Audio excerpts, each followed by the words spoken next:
Hello guys, കുന്നും മലയും കയറി ഒരു സൽക്കാരക്ഷണം സ്വീകരിച്ചതിൻ്റെ കഥയാണ് ഇന്ന് പറയാനുള്ളത്. ബ്രദറിന്റെ ഫ്രണ്ടായ മടവൂരുമുക്കുള്ള അഭിയേട്ടൻ്റെ വീട്ടിലേക്കായിരുന്നു നമ്മൾ ക്ഷണിച്ചിരുന്നത്. ആദ്യമായിട്ട് വരുന്നതിനെ കൊണ്ട് തന്നെ വീട്ടിലേക്ക് കുറച്ച് കയറ്റം ഉണ്ടെന്ന് പറഞ്ഞിരുന്നെങ്കിലും ഇത്രയും പ്രതീക്ഷിച്ചിരുന്നില്ല. കയറാൻ കുറച്ച് റിസ്ക് ആണെന്നുണ്ടെങ്കിലും മുകളിലെത്തിയപ്പോൾ നല്ല അടിപൊളി തന്നെയായിരുന്നു. അതിന്റെ കാരണം വേറൊന്നല്ല, അവർ നമുക്ക് തന്ന സൽക്കാര രീതിയാണ്. വരുന്ന അതിഥികളുടെ ഇഷ്ടത്തിനനുസരിച്ച് സദ്യയാണ് അവർ നമുക്ക് തന്നത്. സദ്യയെക്കുറിച്ച് പറയുകയാണെന്നുണ്ടെങ്കിൽ അത് ഇഷ്ടമില്ലാത്ത മലയാളികൾ ഉണ്ടാവില്ല. വന്ന എല്ലാവരും സദ്യനുണന്മാരായതുകൊണ്ട് തന്നെ ഭക്ഷണം കഴിക്കാൻ അടിപൊളി വൈബായിരുന്നു. അങ്ങനെ കഴിക്കുന്നതിൻ്റെ ഇടയിൽ 2 തരം പായസം കൂടി ആയപ്പോൾ പിന്നെ ഒന്നും നോക്കാനില്ല, റാത്തായി. ഇപ്പോൾ കണ്ടതാണ് പുല്ലാളൂർ ഹൈടെക് ഇവൻസിന്റെ മുതലാളി. പുള്ളിനെ പ്രത്യേകം ഹൈലൈറ്റ് ചെയ്യാൻ പറഞ്ഞിട്ടുണ്ടായിരുന്നു. അങ്ങനെ കഴിച്ചു കഴിഞ്ഞ ഇലമണിക്ക് ഞാനാണെങ്കിൽ രണ്ടാമത് ചോറിട്ടിട്ടില്ല. കാരണം വേറെ ഒന്നല്ല, ചോറിട്ട് കഴിഞ്ഞാൽ പിന്നെ പായസം കുടിക്കാനാവില്ല, അത്രയ്ക്ക് ഫുള്ളാണ്.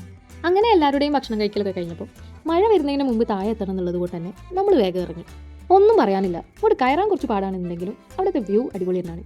പക്ഷേ വേറൊരു ട്വിസ്റ്റ് ഉണ്ടായത് അതൊന്നുമല്ല.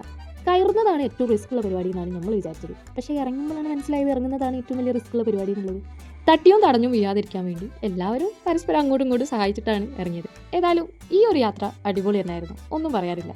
അപ്പോൾ വീഡിയോ ഇഷ്ടമായെങ്കിൽ ലൈക്കും ഷെയറും സബ്സ്ക്രൈബും ചെയ്ത് സപ്പോർട്ട് ചെയ്യുക. അപ്പോൾ അത്രയേ ഉള്ളൂ. ടാറ്റാ.